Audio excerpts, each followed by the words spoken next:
Welcome back to the Solid Rebel Boys and Girls. My name is Ty Hildenbrand. Joining me, as always, my illustrious co-host, Dan Rubenstein, the heart of the Midwest, Chicago, Illinois.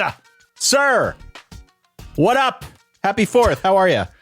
I'm good. So we're recording this a few days before the 4th, but obviously in the shadow of the 4th of July, arguably the best holiday. Certainly the most patriotic holiday of the mainstream ones. Am I forgetting something, Ty? Am I leaving something out in terms of a patriotic holiday?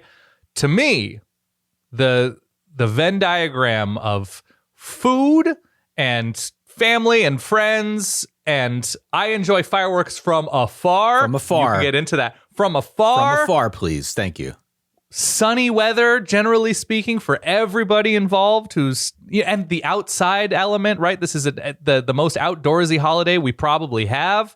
It's just the best. And I am mingling this holiday with college football in a way that nobody asked for, but I'm going to plant my flag right now, my stars and stripes, my old glory, Ty, and I'm going to say potential show of the year candidate. How about that? Show of the year candidate. Potentially. Words. Dan Rubenstein.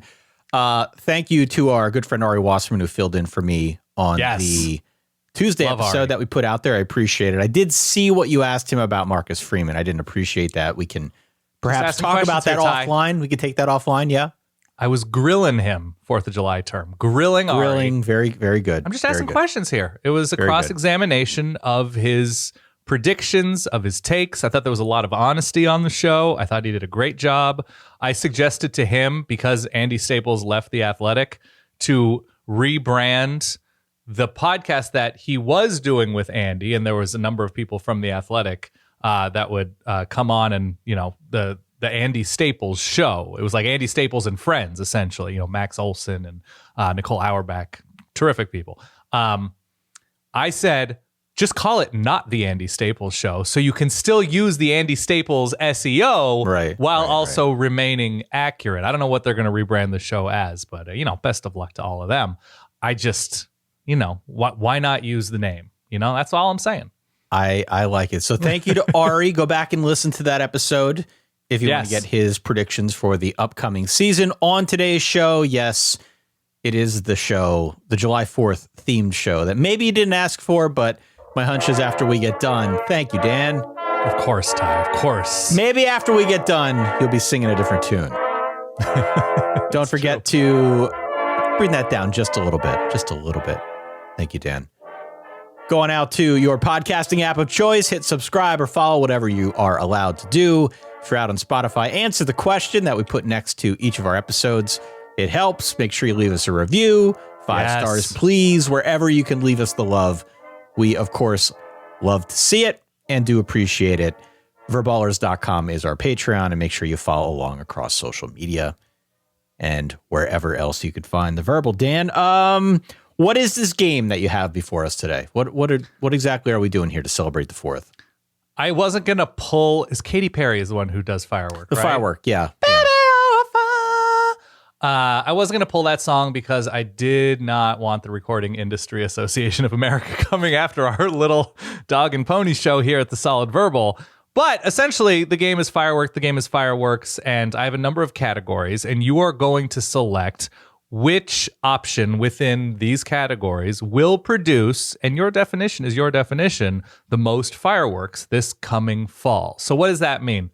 It can mean whatever you want. I'm saying explosive news stories, explosive games, explosive offense, explosive defense, star power. That's another 4th of July term with our stars and stripes. Star power. So I'm just going to give you options, and the options are all directly or very loosely tied to the 4th of July. And I'm even going to throw a couple trivia questions in there, Ty. I'm even going to do that for you. I'm going to put you on the spot. I think you're going to do well.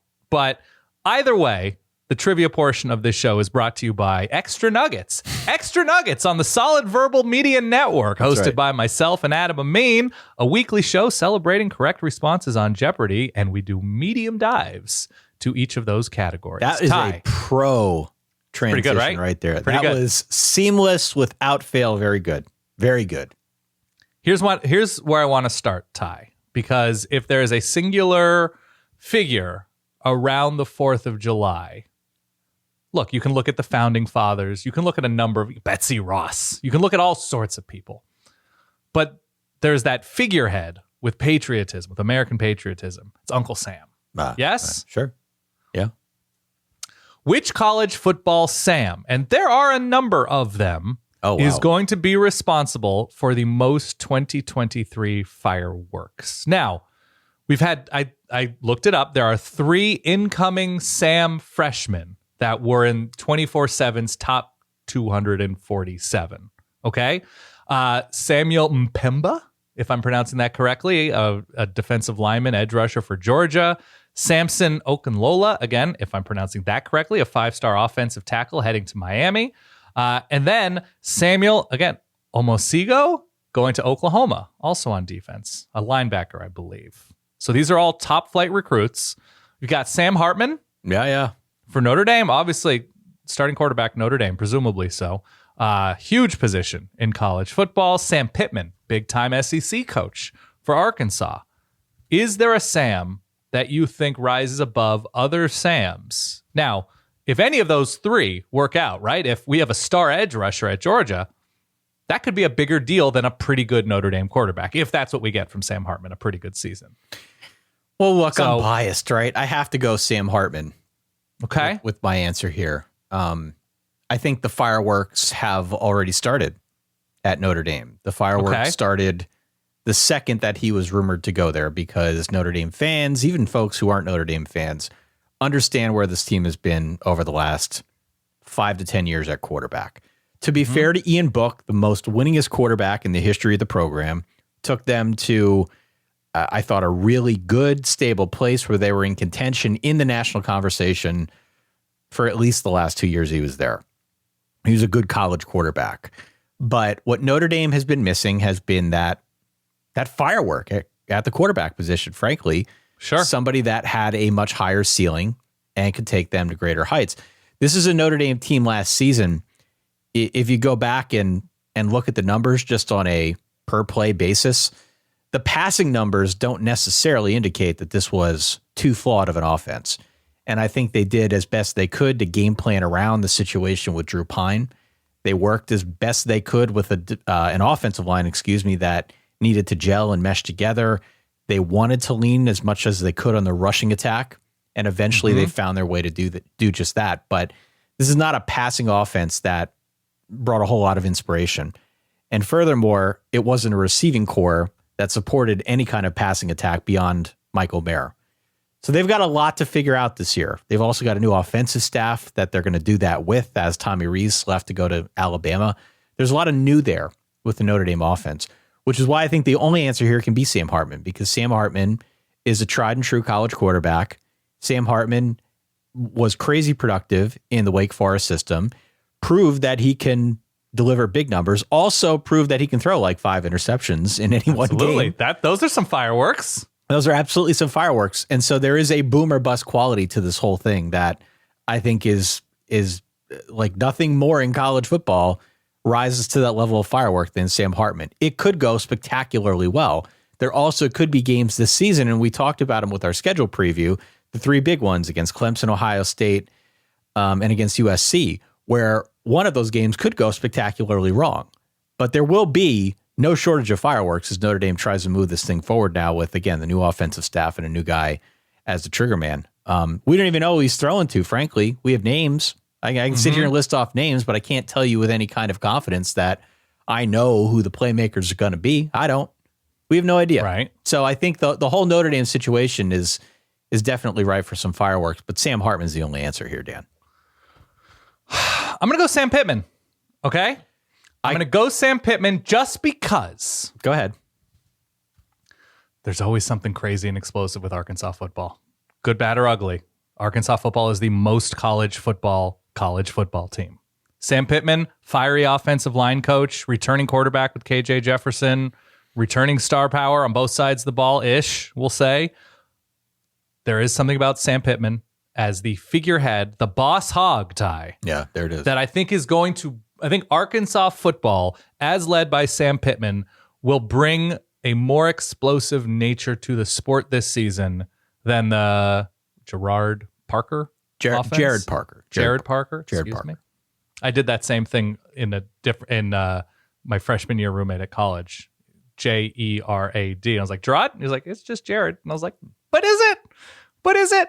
I'm going Arkansas football. I'm going with the Hogs, the call of the Hogs, as the most explosive thing and it's directly tied to Sam Pittman. So I'm going Sam Pittman. Here's the thing about Arkansas that I think makes this a worthy answer. I don't agree, but I think you could justify this just by going back to the schedule previews that we did. Go back and listen to the SEC version like a month and a half ago. Arkansas has the craziest stretch of games in the middle of its season, perhaps than any other team in the SEC. At LSU, the next week they're a neutral site game at Jerry's World against Texas A&M, and they're on the road each of the next 2 weeks at Ole Miss, at Alabama. So for sure, that's a brutal stretch for Arkansas. However, still got KJ Jefferson, yeah? Sure, certainly. Whenever you got KJ Jefferson, crazy things are possible. And new coordinators. I mean, there's a lot. Listen, we're drinking some hopium here when we're talking about Arkansas's chances going through that stretch. But certainly there's enough ammo on the schedule that if they catch a heater and if KJ plays to his potential, Arkansas downing one of those teams would be very, very noteworthy and certainly have some fireworks that would come along with it. So I don't necessarily disagree. I just think Sam Hartman is the better answer. There is debate on the ultimate Sam at this moment. I don't think there's debate. Quick pivot here, Ty. The ultimate Sam school. You going Sam Houston State or Samford? Bearcats with a K or the Bulldogs of Samford? I don't have an only opinion. one answer. I'll go Samford. I know, I'm putting you on the spot here. Samford is the right answer. Shout out Homewood, Alabama. I believe friend of the show, Cole Kublick country, Homewood, Alabama. Right. Samford, last year, they go 11-1. They lose one game. Can you venture a wild guess who elite SoCon program, Samford Bulldogs, who they lost to? I know they usually play SEC teams. Of course. Auburn? They lost to Georgia 33-0. Okay. Which is a lower margin of victory than Georgia had against both my Oregon Ducks and the TCU Horned Frogs in the national championship game. Right. So that mighty Samford defense. Offense wasn't there. Michael Hires, quarterback. I know last season I wanted to talk Samford football a ton, and you said, you shut up, Dan. I know. You keep your voice down. That was the closest we came to breaking up the show. Michael Hires, a Walter Payton Award finalist for Samford last year. They beat Southeast Louisiana, a recent FCS power. They lose to North Dakota State. They don't do much on offense. Michael Hires, you're going to love this, Ty. This is something we like talking about year in and year out. Got rave reviews at the Manning Passing Academy. Yes. Who was that? It was Tanner Lee? Is that who? Was that the hype from a few years ago? Was that the quarterback? I think for so. Nebraska? Yeah. I want to say that's who it Manning was. Passing Academy. Just the best. Manning Passing Academy raves. And real quick, Samford is the school of choice and have named their field after Bobby Bowden and is where Tony Hale, aka Buster Bluth. I love that there's a connective tissue between Bobby Bowden and Tony Hale. Samford Bulldogs. You ready to go next? Let's go next. Beautiful. All right, here. This one's obvious. You look at what is involved in the founding fathers. By the way, Ty, look this up. Once again, this nugget brought to you by Extra Nuggets, downloadable wherever podcasts are able to be downloaded. Do you know that George Washington, Thomas Jefferson, John Adams, and Ben Franklin all attended the same university? Which school is that?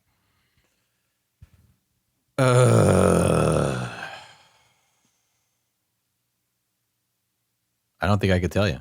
The answer is Gonzaga University in Spokane. What? No. Nobody has ever attended Gonzaga other than Drew Timme. I have no idea. Most of those names didn't even go to college. I think Thomas Jefferson, though, here's the transition, Ty, went to Bill and Mary. I'm just a Bill. Yes, I'm only a Bill. Wow. I don't know if there's a better Bill or Will school on that list. George Washington, I don't believe, went to college. John Adams went to Harvard. Ben Franklin did not go to college. So Bills, I'm going to count Wills. Bill, William. I don't think there's any Billiams here, Ty. Who is that guy in college football? So we could talk Will Shipley, Billy Napier. I mean, those are big names, but are they the most explosive Bills, or just William and Mary overall? I just lost my list, Ty. I'm stalling. I'm vamping. What are your thoughts? So, I mean, I think the answer is Billy Napier. What about Will Muschamp? Is there anybody more explosive in the sport than Coach Boom? I know, but those are... I feel like we've seen that firework before, okay? That's the white cherry bomb that you see that goes poof, and then you've kind of had your fill of it. And they just blow him up at the finale. That's Will Muschamp. But Billy Napier, if you've been following recruiting at all over the last week or so, you'll know that Billy Napier in Florida sort of went on a heater. They lost 2 guys to other schools, and then in the span of about 72 hours, signed 5 or 6 top flight prospects. And so this has been this is a topic of conversation, right? We talked to Gator Dave Waters, months ago now, trying to figure out what's going on with this Billy Napier regime. Wait, they haven't signed these guys yet, right? They got verbal commitments recently. Correct. Yes. Correct. Yeah. But what is going on with the Florida program? How did they get to where they are now? And the takeaway was just that Dan Mullen did not do a good job on the recruiting trail. And that has carried over to some extent now with what we saw in the offseason. Now, maybe not as part of the 2024 class where it seems that they've made some hay. But certainly, if they're going to trot out Graham Mertz as their starting quarterback, I was going to say. Yeah, I mean, they did not do enough to bolster that position group. And that could be a problem in the SEC. I kind of harken back to Graham Mertz's one great 5-touchdown performance against Illinois way back when. But yeah, which year's Wisconsin offense under Graham Mertz I get it. Would you quantify as explosive? I get it. So I think where I'm going with this is we've got the 2023 campaign, which very much feels in flux. And there's a lot that needs to be resolved on offense, on defense, across the board. And then kind of as a secondary point here, what he's doing on the recruiting trail to try and build up this program moving forward is its own set of fireworks altogether. So I could see a situation in which they take this team through the 2023 slate, which is not easy. It's a hard schedule for Florida this year. It's always pretty hard. This year seems like it's really difficult given where they're at. I could see a situation in which we look back on 2023 and we say, wow, that was a bust. But then we look ahead to 2024 and say, wow, there's a boom quality here, almost the boomer bust in reverse. And so for me, that's where the fireworks are. From a narrative standpoint, you could very easily see a situation in which Florida gets midway into the year and people are very, very, very underwhelmed by the product that the team is putting out there. But at the same time, kind of holding their breath and feeling hopeful about what could come in the future, 2024 and beyond, knowing that perhaps recruiting is picking up. A lot could still go wrong before the end of the recruiting cycle. All right, guys change teams left and right now in a way that we haven't seen at any point in the last decade. This is a new thing. But I think just given what we've seen over the last couple of weeks, you got to feel pretty optimistic about the recruiting operation at Florida. Now it's starting to pick up some steam under Napier, and hopefully fireworks are to follow, the good fireworks. Billy Fessler, offensive coordinator, Akron. Thoughts? Be as detailed as you'd like, Ty. Well, I mean, is he under Joe Moorhead? He is under Joe Moorhead. So there could be some fireworks there. Could be. You got Miami of Ohio, their defensive coordinator, Bill Brecken. You got Western Michigan's offensive coordinator, Billy Kosh. No? We've mentioned Billy Napier. What about Willie Fritz, Ty? Willie Fritz? Yep. Explosivity at Tulane once again. Will Stein, Smiley Will Stein, new offensive coordinator at Oregon. You mentioned Miami, Ohio, just sort of glossed over Miami, Ohio, but Miami, Ohio had a good defense last year. Yes, they did. Should be a team that you consider this season as we talk about, MAC teams? Yeah. Southern Miss has a coach named Bill, and they're the Eagles. That's a double. That's a double July 4th, yeah. That's double fun right there, Ty. What's your answer here for the Bill or William or Billy category? I think in terms of ceiling, I can't give it to Florida because of Billy Napier and not having a quarterback at this moment. So now I'm between Will Shipley. I mean, kind of easily the best ACC running back, unless I'm forgetting somebody. One of the best running backs in the country. To me, it's between Will Shipley and Will Howard, Kansas State. Okay. But with no Deuce Vaughn, starting over offensive skill a little bit, I think I'm giving it to Will Shipley. I think he's got the pop that embodies the firework theme here. Will Shipley, 5.6 yards per carry. Yeah. Last season, 5.4 yards per carry when they stack the box with 7 guys or more. Mm-hmm. So he's a guy who can make people miss. He runs with power. I still feel like we're waiting to see Will Shipley live up to the hype that came with him when he was recruited. But I still think he's really good. So I like the Will Shipley answer as well. The Will Howard question, I think, is going to be an open one that we discuss a lot throughout this season. I was looking before we hit record here at some over-unders because I like to keep track of that stuff. And Kansas State's over-unders dropped now to 7.5 in some spots. Wow. So when we did our schedule preview, we talked about it as being 8.5, but in some places now you can actually grab it at 7.5. And I understand where that comes from. There's a real question about playmakers. There's a question about defense. They lose some ammo on the defensive side of the ball, but you have to feel pretty good about the fact that, well, Howard is your starting quarterback. And towards the end of last season, he came into his own. You have to feel really good about the offensive line. I think that's in a good place. And most of the core of the defense is still there. This isn't like this team is being rebuilt from the studs on up. And Chris Kleiman's a good coach. I would much rather have a situation where we're building with that as our nucleus going into a season with some questions than the reverse, where we have a couple playmakers and maybe a few guys in the defensive backfield and the rest we have to fill in the blank. I still feel pretty good about where they're at, and I like Will Howard as the quarterback. But generally, fireworks in Kansas State are not synonymous. These are not. That's true, but these are not two words that we associate with one another. So it's the returning quarterback for the defending Big 12 champion. And at his best last year, when healthy, he was clearly the best quarterback on his own team. Spectacular. Very Will good. Howard was spectacularly good last year at his best against quality teams. Do you have an all-time favorite Will or Bill in college football? Big Bill Fuller is probably going to be your answer. If we're doing this on the solid verbal, it's hard for me to not go Big Bill Fuller. That's a good answer. You Oregon's had some Wills. Will Tukuafu. What about Willie Tuatama at Arizona, if you remember? I think that was solid verbal era, was it? Yeah. Maybe-ish. There's been some good Bills. Do we consider flipping on the Will to Bill conversion for Will Shipley? Bill Shipley? Do we do it this year? I would love to. He's a household name. Yep. It Big doesn't Bill Shipley? necessarily need to be a universal conversion, although I'm open to that as well, like we did a few years ago. Yeah. I just feel like he's more adult, and Bill is more of an adult name. Okay. I don't know if he's Big Bill. He's not that big. I mean, he's strong. No, he's not. But he's not like 6'5". Right. Okay. We've had some good. What about B.O.B.? Fond memories of B.O.B.? I think Alabama people are happy he's gone. Bill O'Brien. You had some good Bill O'Brien times. We did.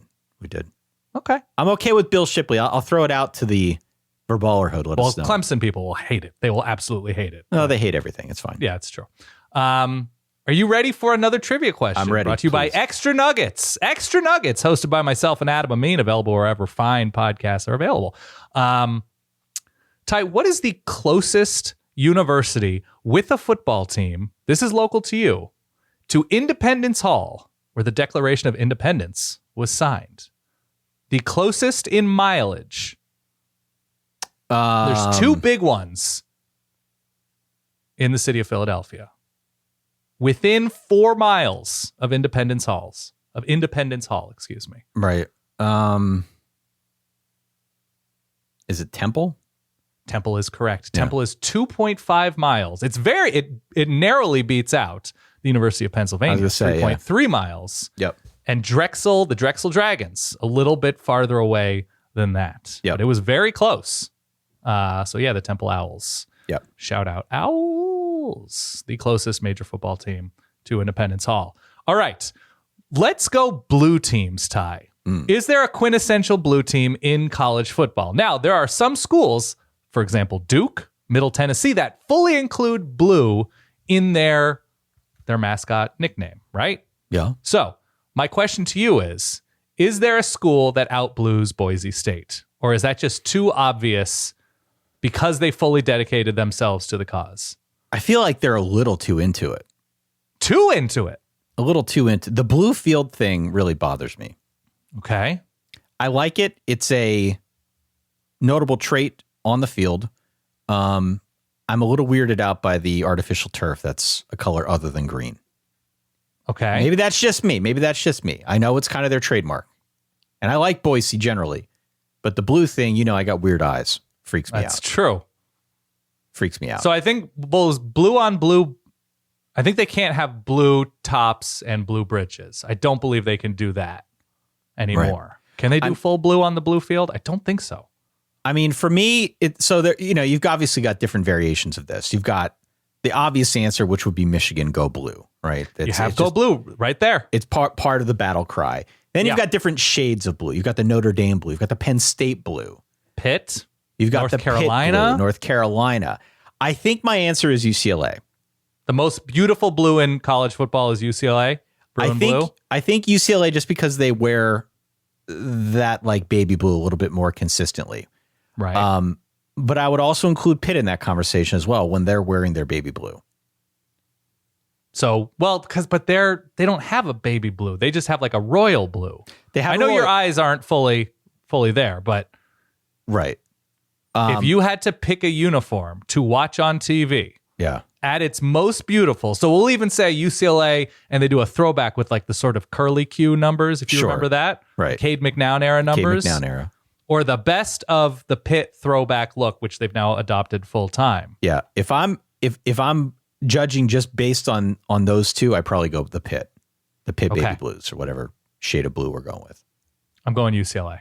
Yeah. I think it's beautiful. I think the North Carolina shade is great. There are a number of schools that incorporate blue, of course. You mentioned Michigan and Penn State. All over the sport, we said Duke with the Blue Devils right in there. Middle Tennessee with Blue Raiders right in there. Yep. I think it's UCLA. I think they're the quintessential blue school, even though Boise State has the blue field. I think just from a pure aesthetic standpoint, the most beautiful blue, shade-wise and design-wise, is still the blue and gold of UCLA. So I think I'm with you as you brought that up. Yeah. All right. I don't know if there's so many red schools. Like you could say Nebraska because it's Go Big Red. There's something about, it's Miami, right? Miami's the Red Hawks. Bird of prey along with the 4th of July. I know it's not an eagle. Yeah. But the Red Hawk sounds very American. It's very American, yeah. Is there a quintessential red school that isn't Nebraska? Is there a red uniform or a red vibe that you get from a school that incorporates red into its colors that feels the most American and 4th of July-ish? Well, I don't know if it's American 4th of July-ish, but I mean, I like the way that Georgia uses the red. Mm-hmm. That might be kind of a boring answer, but I like that version of it. I like the version of San Diego State's uniforms where they have kind of like the print over top of the red. Aztec print? Yeah, the Aztec print on the sleeve of their jersey. You got the Red Raiders fully using the word red with Texas Tech. Yeah. Yeah.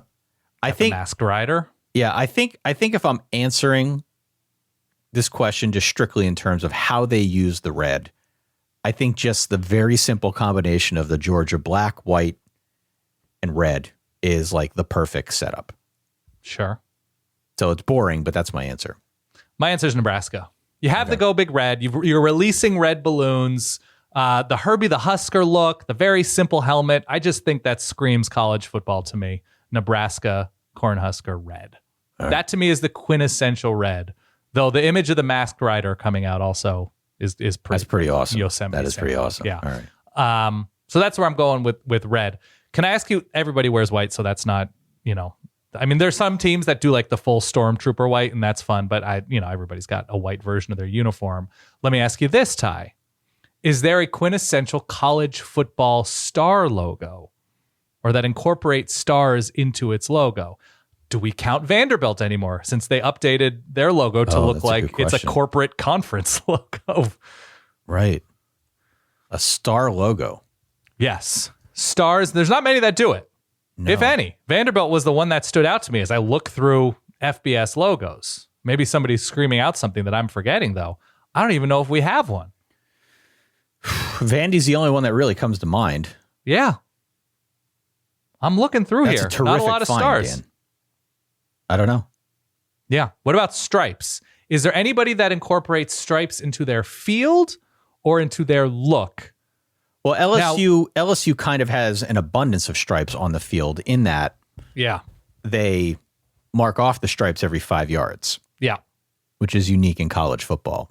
So that's sort of a derivative of the stripe question. What about the Notre Dame end zones? Notre Dame end zone, yeah. Are those considered stripes or are those just considered diagonal lines? I think they're considered diagonal lines because they're kind of suspended in the middle of the end zone. Yeah. If they were anchored to the goal line and the out of bounds line, then I'd say stripes. But do you know the history behind those, by the way, if we're doing trivia? No, tell me. There's 9 stripes, lines in each end zone. Each of them's at a 40-something degree angle, 49-degree angle. They're pointed at the Golden Dome and Touchdown Jesus because Notre Dame was founded in 1849. Interesting. Okay. Do you know, again, this trivia question brought to you by Extra Nuggets, available wherever fine podcasts are found. Why do college footballs have stripes on them and not NFL balls? Was that one of your TikTok? I don't have Did that you one. knows? That was because early on, nobody had lights. If you want to see that ball traveling through the air, you got to have something on the balls. Do you have a favorite ref? Is it Jacked Ref? Is it Pac-10 Glasses Ref? Are you talking about stripes on the uniform, on the ref's uniform? Yeah. I think we just got to think it's Jacked Ref. Jacked Ref, yeah. By the way, 1842 Notre Dame founded, not 1842. Yeah. I think in terms of uniforms, in terms of look, I think it was one of the ugliest helmet experiences ever, but I still respect Indiana with the candy stripe look. And that's more basketball with the warm-ups and stuff. I love the look. It's corny and I love it. I don't know if there's anybody else that strikes you in terms of that stripy look. And everybody's got like a stripe going down their Maryland helmet try something like that once? Well, they had the checkerboard. That was a checkerboard. Stripey of the flag. Yeah. Yeah. But yeah, in terms of full stripes, not a single stripe because the American flag has multiple stripes. So not a single stripe down the middle of the helmet. I think it's the Indiana candy striping. It's just that was pretty bad. It's one of those silly, incredible things to come out of college football design. Yeah. So that's my answer there. All right. Where are we going next? You ready for the next trivia question, Oh. Ty? What is the university closest to the Statue of Liberty that has a football team? Closest to the Statue of Liberty?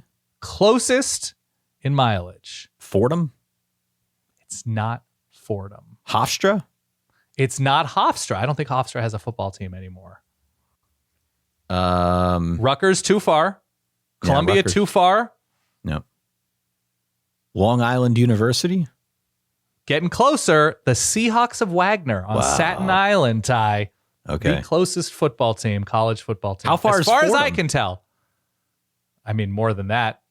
Staten Island's right next to the Statue of Liberty. Huh. Fordham's in the Bronx, so it's way, way uptown. So that's a few miles up there. Next category, Ty? Next category. All right. Ty, we have a number of Eagles in the sport. Okay? Eagles. Who is the quintessential college football Eagle? So, obviously, the first one that comes to mind is Boston College, right? Yeah. I'm going to extend this to say birds of prey. So you have Eastern Michigan, Georgia Southern, Southern Miss, and Boston College.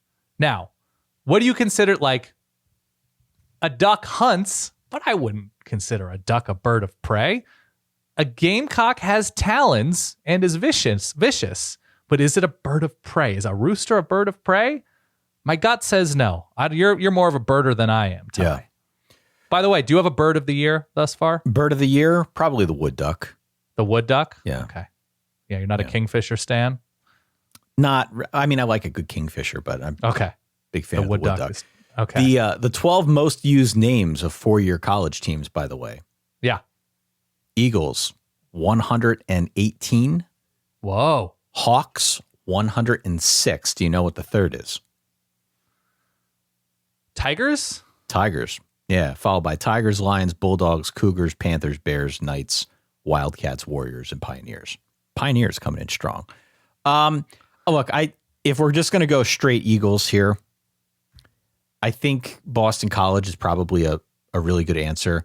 Yeah, the one though course. that when I think a quintessential bird mascot still in college football, it's War Eagle.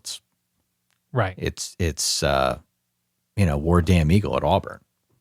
Getting the good bird name. to actually land on the field. I'm also a little partial to the Air Force Falcons. The Air Force is literally Answer too. a squadron that flies. It's the not United on the States field. Air Force. Yeah. So I've got a Good. couple. What about, so you've got the Red Hawks at Miami, Yeah. and then you got the Iowa Hawkeyes. Would not say quintessential college football. No. And maybe in some ways, yes. How about this one? We've got a red, white, and blue hawk tie in the sport. This is going to be hard to deny. And it's a fake hawk. It's the Kansas Jayhawk. Right. Has red, white, and blue, and a shade of yellow in the beak. Can I ask you a broader firework question? Yeah, please. Without answering Caleb Williams, because he won the Heisman, and so it's been established, who will be the most explosive player and the most fireworky player in college football this fall? Probably Marvin Harrison Jr. It's a good answer. It's a really good answer, Ty. Probably Marvin Now, Harrison new Jr. quarterback, new Yeah. full-time offensive coordinator-ish, with Ryan Day still presumably controlling things. Yeah, I mean, Caleb Williams is the obvious answer, right? And I think we expect great things from him and Drake Maye, and we can list off a bunch of quarterbacks here. Let's be clear. It's maybe the best recent returning quarterback year we've had in a long time. It's one of the best recent returning quarterback years, in addition Yeah. to the fact that it's also one of the more interesting seasons given teams that do not have returning quarterbacks. Totally. Right. So we very rarely kind of have that dichotomy, but that's what's going on this season. We can talk about that more when we get to SEC previews, but it's never been more true. But Marvin Harrison Jr. seems uncoverable to me. And there's a reason that if you look at some of the early draft scouting, he's the number 2 player off the board after Caleb Williams, or clearly in the top 5. He's just built different. He comes from pro pedigree. We've seen what he can do in big games. We saw what he did in like the Rose Bowl, right? I mean, the guy is uncoverable.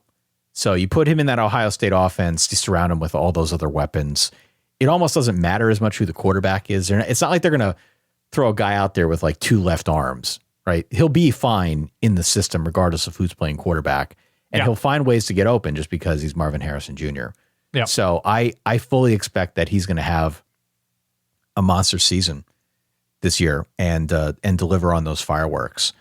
Obviously, a bunch of other names that we could throw out here as well. There's a conversation to be had about Blake Corum. Blake Corum coming back from Michigan. Sure. Maybe not necessarily the type of guy that you think of when you think of fireworks, but the offense is going to be powered with Blake Corum again, provided he's healthy. Yeah. I mean, JJ McCarthy is improving and growing and turning into more of a sure thing at quarterback. But Blake Corum is still the engine that makes that thing go. So I think there's a case to be made for him as well if we're staying in the Big Ten. I don't even know that Blake Corum is the most explosive running back in that backfield, though. He might not be. More He might not be. workmanlike and more successful, but it's probably Donovan Edwards. It's right? probably it could be Donovan Edwards, yeah. But I just think, he is such an integral part of what they're trying to do that Totally. it's hard for me to not list him at least as part of this discussion.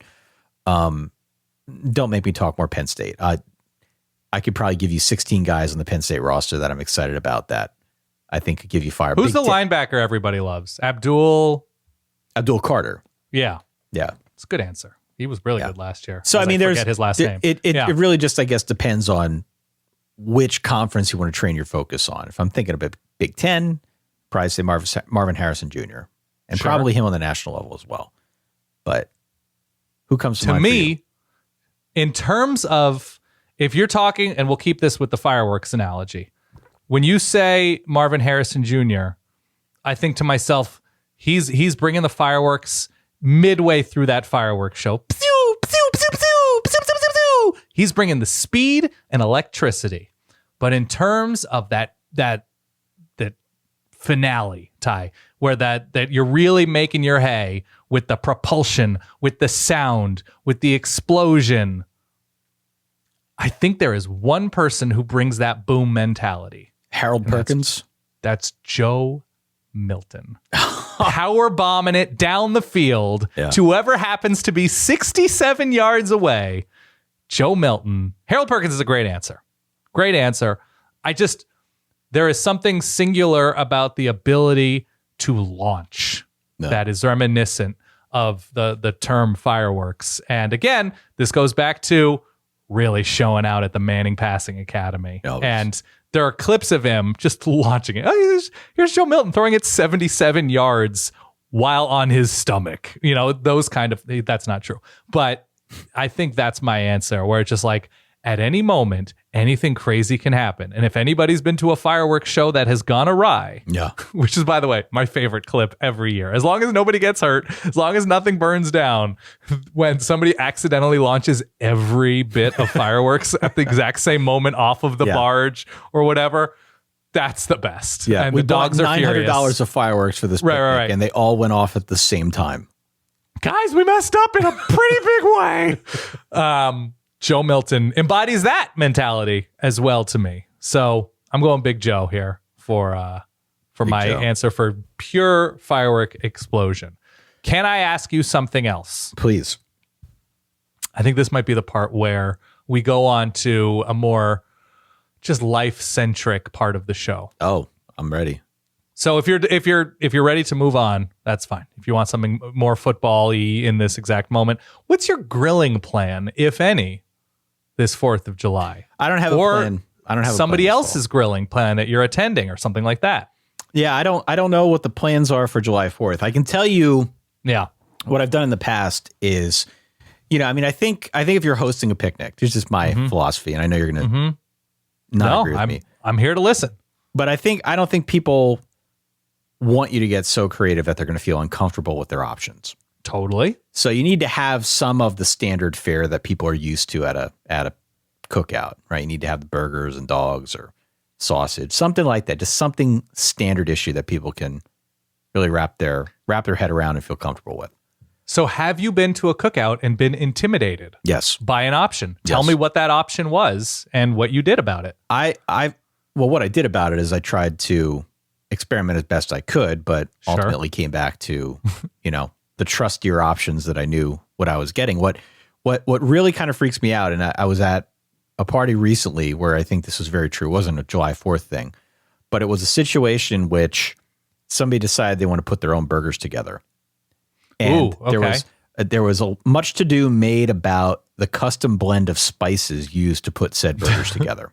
Okay. And some of the other attendees at the party were raving about the spice combination. These are great. What spices did you put in this thing? Mm-hmm. It was not edible, Dan. It was not edible. Was it over peppered, over salted? I don't know what it was. It was just not good. Oof. And it tasted like sawdust. It was horrible. Mm-hmm. And so that's what I don't want to do at my party. I'll make the burger sauce that you sent me. Oh, it's great. People can add that if they want to after the fact. No pressure. Definitely. We'll also have mustard and ketchup. Or onions or tomato and lettuce. Yeah. Whatever you're into, that's fine. But at least keep part of that anchored to reality where people know what they're getting. I think that's my strategy. My strategy is... So somebody went wild with seasoning. So it wasn't even a specific dish. No. It was just it was the burger. It was, hey, we made burgers. Do you want a burger? Sure. And then I eat it, bite into it. What is this? What kind of a burger is this? Oh, this is my homemade burger. Well, let's talk about that. So it was the seasoning. It wasn't the meat that threw it off. No. It was it was really bad. Because burgers don't really need anything. Like salt and pepper is totally great for a burger. It was really Why mess bad. with something like that? I got bad. some kind of burger seasoning blend that tastes really good, but it's kind of heavier on the pepper. So if that's not something you're into, then you shouldn't buy it. This was an experimental seasoning operation that just did not go well. But it was also an emperor has no clothes situation where I think most people were afraid to tell the host. How far will you go with available hot dog options if you're grilling dogs? Will you go beyond mustard and ketchup? Will you chop up some onions and pickles? I like some onions on the dog. As do I. But like if Uncle Joe said to you, Ty, I know you're grilling this year. We got to do dogs. Everybody in this house is a dog fan. I'll do dogs. Is it possible to get some dogs on the grill? Yeah. You'll do dogs, and then what will you present as? Will you do the diced onions thing? I'm open to it. I mean, okay. If we're gonna go with a dog themed grill out, yeah, I would definitely say have a little bowl of finely diced onions. I think that's a winner. Yeah, mustard. I'm not a ketchup person, but follow your heart. Right? Life is weird and complicated and painful. If you like ketchup on your hot dog, I'll have ketchup for you to live your best life. I just think the strategy needs to be that if you're going to be creative, don't be super creative in a way that it disturbs the staples that people are comfortable with at the party, right? If you're going to have people over for dogs, don't exclusively offer them Sonoran coleslaw dogs. That's exactly right. If you're gonna add something, make it an accessory, make it a burger sauce, make it an appetizer, make it something that does not feel like an essential part of the meal. Would you ever go wild and go to local hot dog magnet and famed hot dog dealership Yakko's? Not a I don't know what a hot dog dealership is. Would you pick up some Yakko's sauce to have on hand for people should they choose to throw it on their dogs? The thing about the Yakko sauce is it doesn't travel as well as I would like. It gets sludgy quick? Not sludgy. It just doesn't have the same consistency as it does when you get it at the actual location.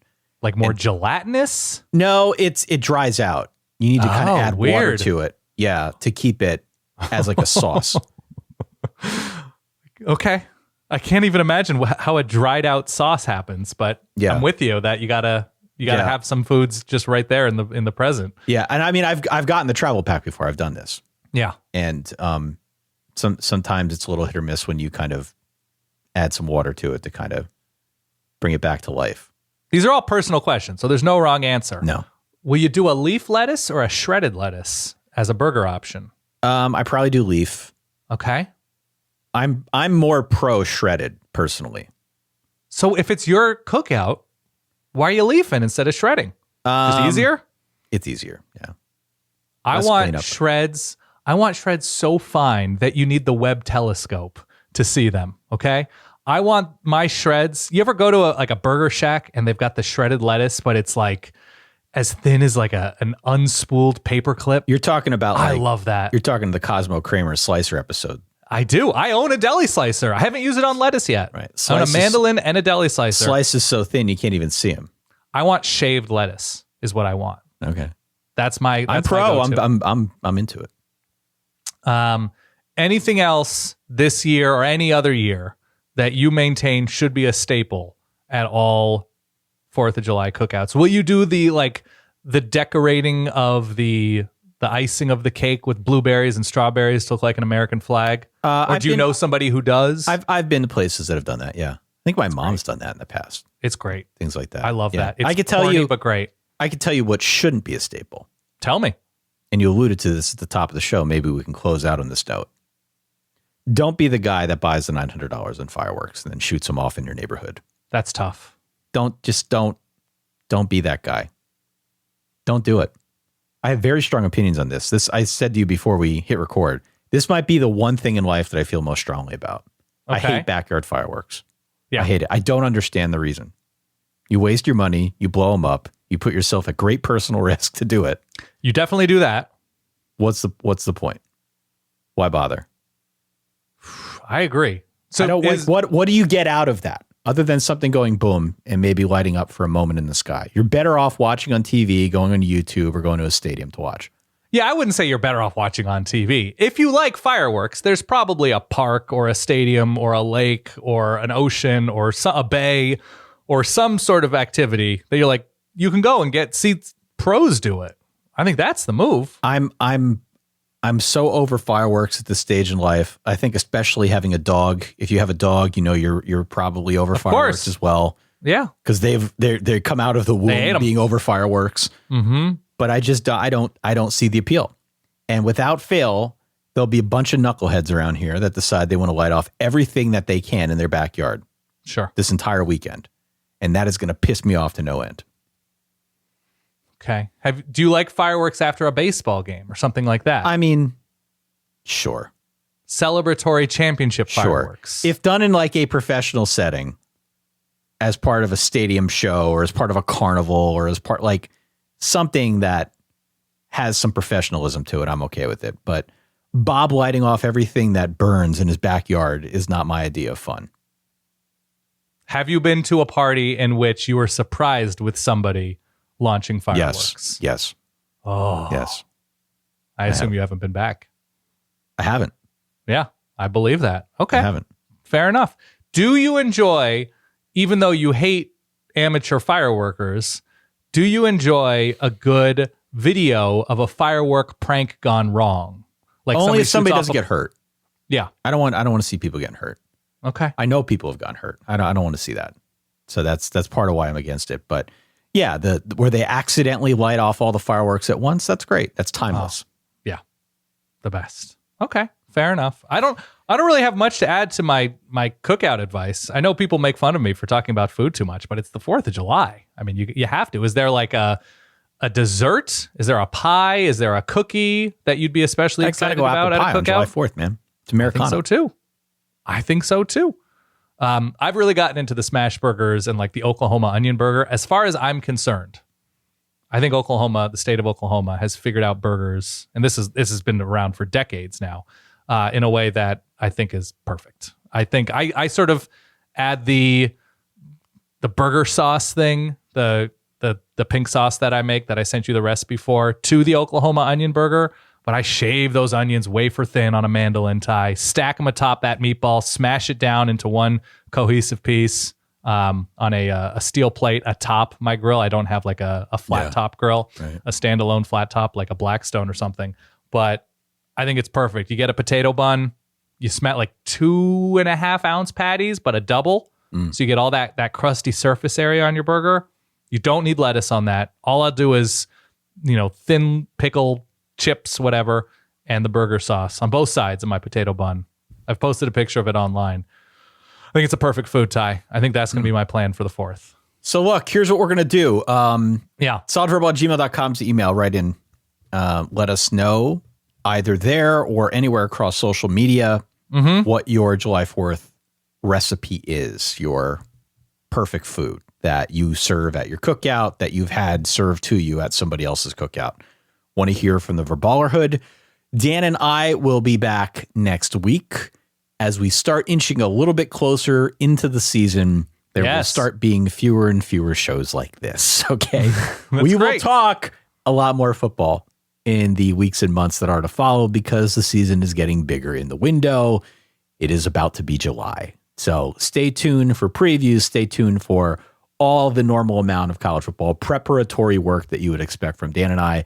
But for the time being, happy July 4th. Please be safe out there. Yes.